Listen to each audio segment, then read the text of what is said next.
beriman sehingga ada keselamatan di dalam Tuhan. Bapak Ibu jemaat yang diberkati Tuhan, bagian yang kedua dari ayat yang keempat sampai ayatnya yang ke-8. Penulis menetapkan Yesus sebagai batu penjuru. Kenapa harus Yesus sebagai batu penjuru? Karena dialah dipilih oleh Allah sebagai pondasi kehidupan dan sebagai dasar dari segala-galanya, termasuk keselamatan Bapak Ibu dan saya di dunia ini. Kehadirannya memang tidak berkenan di mata manusia. Bahkan batu itu pun dianggap tidak layak, karena itu dibuang oleh manusia. Tetapi apa yang terjadi? Allah sendiri yang memilih batu itu untuk layak di hadiratnya. Allah sendiri yang memilih Yesus ada di sorga. Manusia menjadikan Yesus sebagai batu sandungan. Tetapi Allah menjadikan Yesus sebagai batu penjuru, batu yang mahal, batu yang hidup. Sebab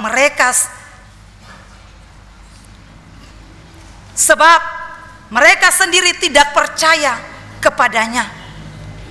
Bapak Ibu jemaat yang diberkati Tuhan, bagian yang ketiga dari ayat yang ke-9 sampai ayat yang ke-10.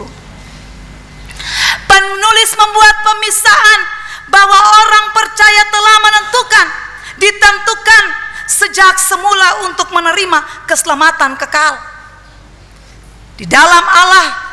Tetapi kamulah bangsa yang terpilih, imamat rajani, kaum kudus kepunyaan Allah.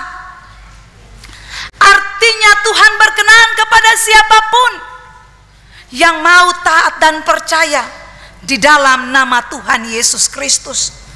Maka pastinya ada jaminan bagi kita, jaminan keselamatan dan menjadi ahli waris kerajaan Allah. Bapak Ibu jemaat yang diberkati Tuhan, dari 3 bagian firman Tuhan hari ini ada beberapa catatan yang bisa kita ambil dan kita renungkan bersama dalam kehidupan pribadi, keluarga, bahkan juga persekutuan kita. Yang pertama, setiap kita harus berkomitmen untuk mengubah diri, mengubah kebiasaan kita yang lama, yang tidak jujur, menipu, suka iri hati, suka dengki, karena itu tidak dikehendaki oleh Allah. Seperti seorang bayi yang selalu membutuhkan air susu murni untuk setiap pertumbuhannya dalam kebutuhan hidupnya. Demikian juga Bapak Ibu dan saya sebagai orang-orang percaya, kita harus membutuhkan firman untuk menguatkan iman percaya kita. Kita harus membutuhkan iman sehingga hidup kita lebih baik lagi. Hidup kita terus dibaharui oleh Tuhan. Dan yang poin yang kedua, batu penjuru adalah batu yang ditentukan arah sebuah bangunan. Batu yang pertama kali diletakkan menjadi patokan bangunan.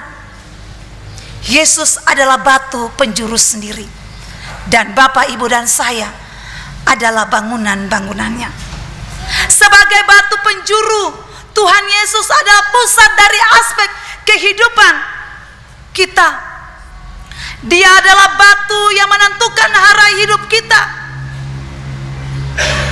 Pusat itu harus menjadikan Tuhan sebagai prioritas dan tujuan hidup, karena Dia adalah pemegang kendali hidup kita. Artinya Yesus harus menjadi pusat dan tujuan bagi kita orang-orang percaya, karena Dia adalah Alfa dan Omega. Dialah yang mengawali seluruh kehidupan ini, dan Dia juga yang menjadi tujuan akhir kehidupan ini.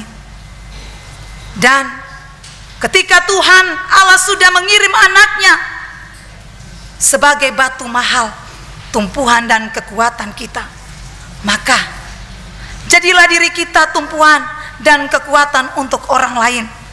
Usahakanlah di mana saja kita berada, bahkan mungkin dalam persekutuan berjemaat kita ini. Jangan kita menjadi batu sandungan bagi orang lain. Tuhan mau supaya Bapak, Ibu, dan saya bisa menjadi batu-batu penjuru, bukan menjadi batu sandungan.